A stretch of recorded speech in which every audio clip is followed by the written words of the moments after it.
Good morning, YouTube. It's Scott Dunnage Garage. How you doing today?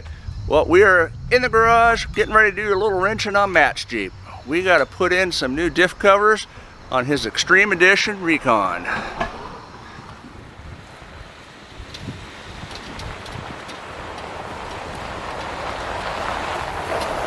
So what we're going to do here is put in the ARB heavy duty diff cover simply and only because it has a dipstick right there.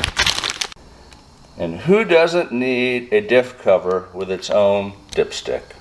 I mean, really, come on. Are you wearing out my dipstick? Yes, I'm playing with your dipstick, Matt. That's all I hear is that dipstick screwing. Screw in, screw out, screw in, screw out, screw in, screw out.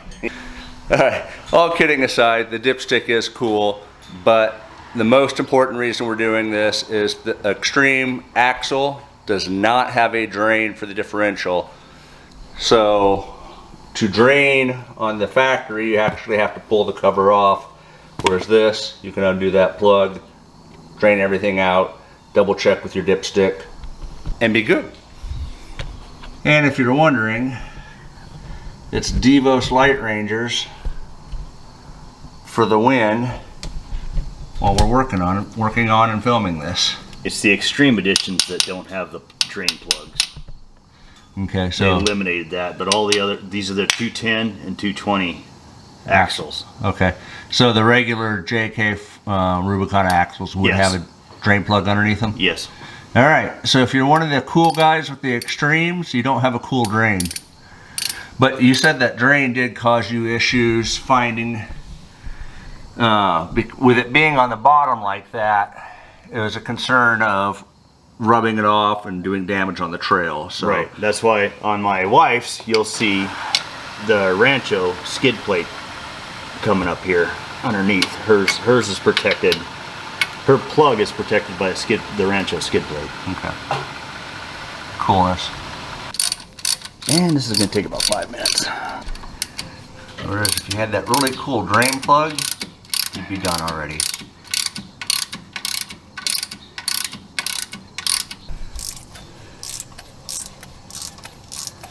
Let me get these out of the way here.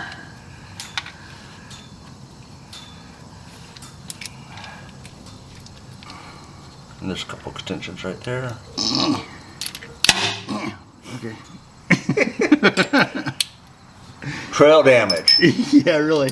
Yeah, he did that out on the Rubicon. Man, I remember that rock. It was pretty impressive. Yeah, you did it.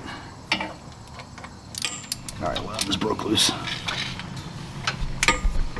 Yeah, because I think this is just a regular gasket behind there. So I bet that comes apart real easy. It ain't gonna be the mess that I'm about to do on the new one. Righty tighty. You got that. Well, yes. Yes, I did. Oh, look at that. That's clean.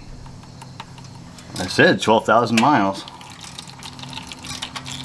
Which is not the recommended change interval.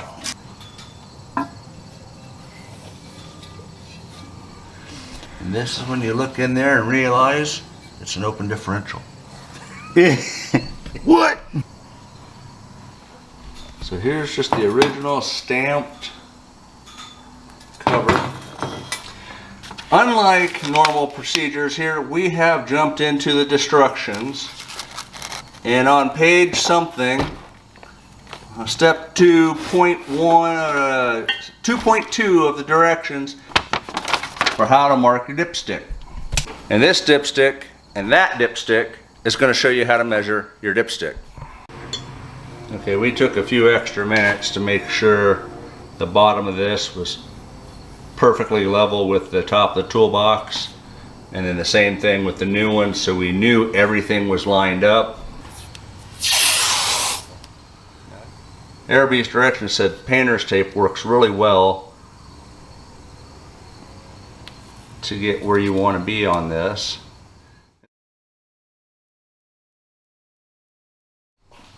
I'm pretty confident you're not going to smoke your differential. Pretty confident. Yeah. but it's not my Jeep. It ain't so. my Jeep. Oh wait, wait a minute. Yeah, it is your Jeep. I think that's about right there. By the time you get the top of the hole, the actual bolt hole, top of the bolt hole is pretty close there. Yeah, that one's okay. And the top of the bolt hole there, I think we're pretty good. And we're at the bottom of the fill where it's going to be coming out anyway. And that's about where we're going to make our file mark. I hope I got that. If you missed it, there you go. Redo with Sharpie. That's our fill mark. So we'll just wrap that with tape and put a scratch on it.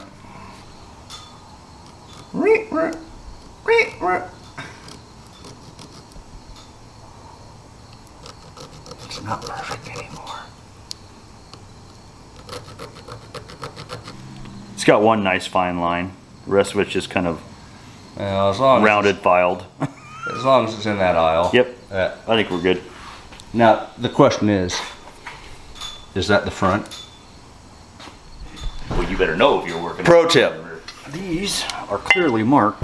That's got a lot of surface rust in there. Front. So if you're not sure what axle you're working on, take the differential cover off and check the back side of your ARBs and it'll tell you if you're working on your front or rear axle.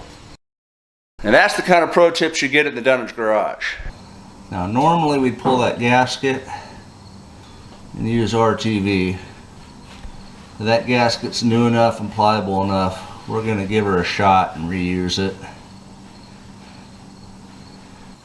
Okay, so off camera I asked Matt, the directions say we're supposed to check for clearance inside and out, and Matt said it went on, so it must be clearanced. So, it says tighten each bolt to the required torque. Okay, so it's just whatever it is for M210 axle. Dana 50 and 60 goes to 45.4 foot-pounds. A Land Rover Salisbury Stake model requires something else.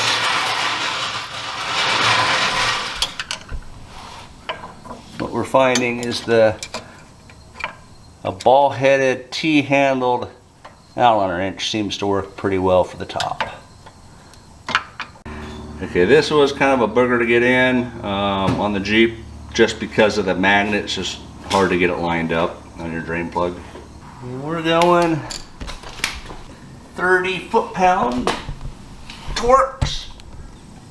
Except for where I can't get the torque wrench. Except for where we can't get the torque wrench, and then we're guessing. We decided it's not going to leak there unless he's upside down, and well, then that's a whole nother set of issues. So.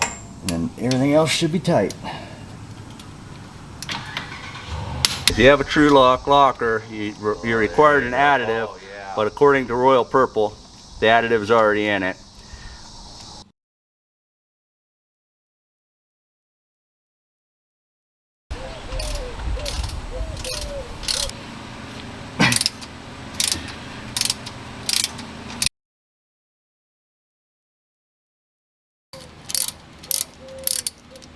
The seepage.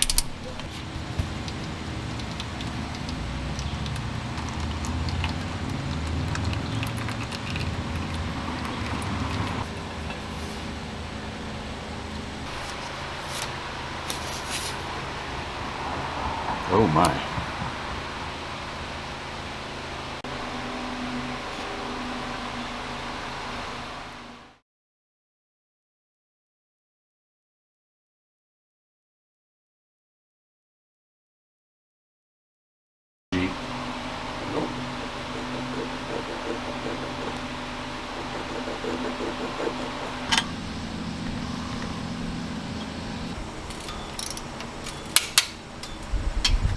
Per Jeep, you're supposed to put an additive inside your diff fluids to help with your lockers and the way they work.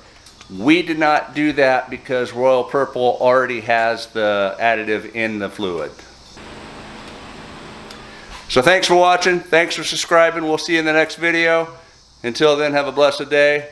Keep praying and have a good one.